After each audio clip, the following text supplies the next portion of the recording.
Hi there, and welcome to part two of BlockGroup's Masterclass, Brand Storytelling for Blockchain Brands. I'm Josh Hoffman, Head of Marketing and Operations for BlockGroup. And now let's get into how to actually start building your brand narrative, which is another term for brand storytelling.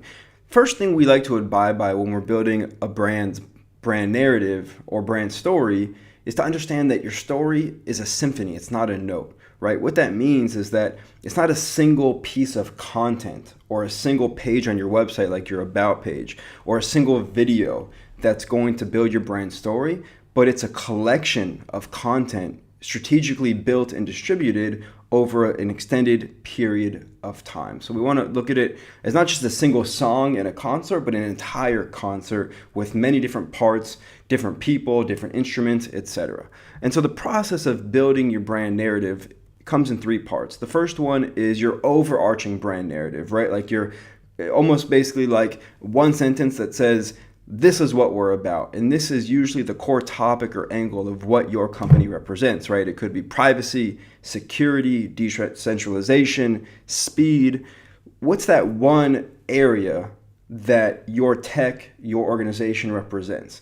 That's your brand narrative. From there, we look at your editorial mission. This is the who, the what, the why, and the how of your content. So who are you trying to reach? How are you going to reach them? Through which channels and platforms? What do you want to express? What's the messaging that you want to portray? And then why will these people care, right? What are you bringing to them that they don't have or that they want more of? And then finally, we look at content verticals, which are the main subtopics which fit within your core topic or angle. And I think a great example of this is American Express's blog, where their macro story is all about small businesses, right? Like that would be their macro story. We are all about small businesses. Their content verticals, as you see here, managing money, planning for growth, digital tools, and operations. So we usually try to shoot for 4 to 6 different content verticals. They have about 4. And that's a really good way of starting to segment your content within, again, your macro story. All right, so now you have your brand narrative, you have your macro story, you have your editorial mission, you have your content verticals. Now let's talk about how do you actually amplify your brand narrative or your brand story. And so we look at a 5-part process that we actually take from a tremendous book called Content Inc. And the first of these 5 steps is the sweet spot. This is where your particular fields of knowledge and expertise intersect with a passion point, right? Something that your organization feels is of great value to a certain group of people or potentially to society at large. So what's that intersection point?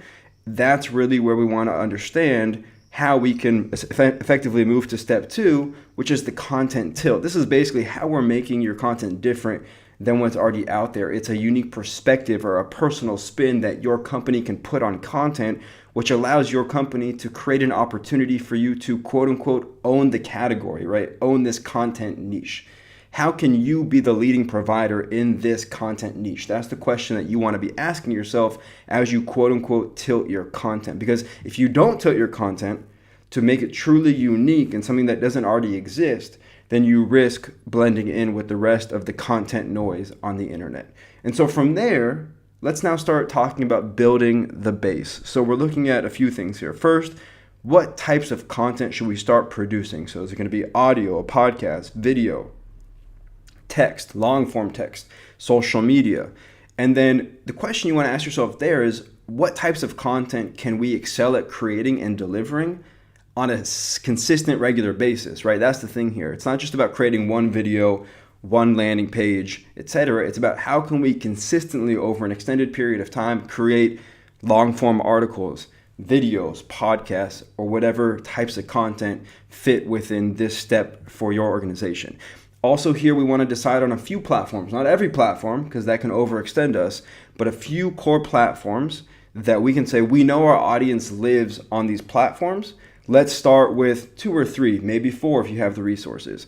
And then determine a consistent publishing frequency according to each platform, right? So if we're using Twitter, so how often can we consistently put out high quality, emotionally charged content that portrays and elevates and amplifies our brand story? Step 4, we want to harvest the audience, right? So this is our opportunity to increase our audience, but also convert quote unquote window shoppers, people who just come and go, into actual followers and subscribers, so that we have opportunities for remarketing to continue to build the brand story, the brand narrative within this ever-growing audience that we want to cultivate. And then finally, this is more down the line, but certainly important, is diversifying. So diversifying means coming up with more content types. So maybe today it's a blog, but in the future it's a podcast and more videos.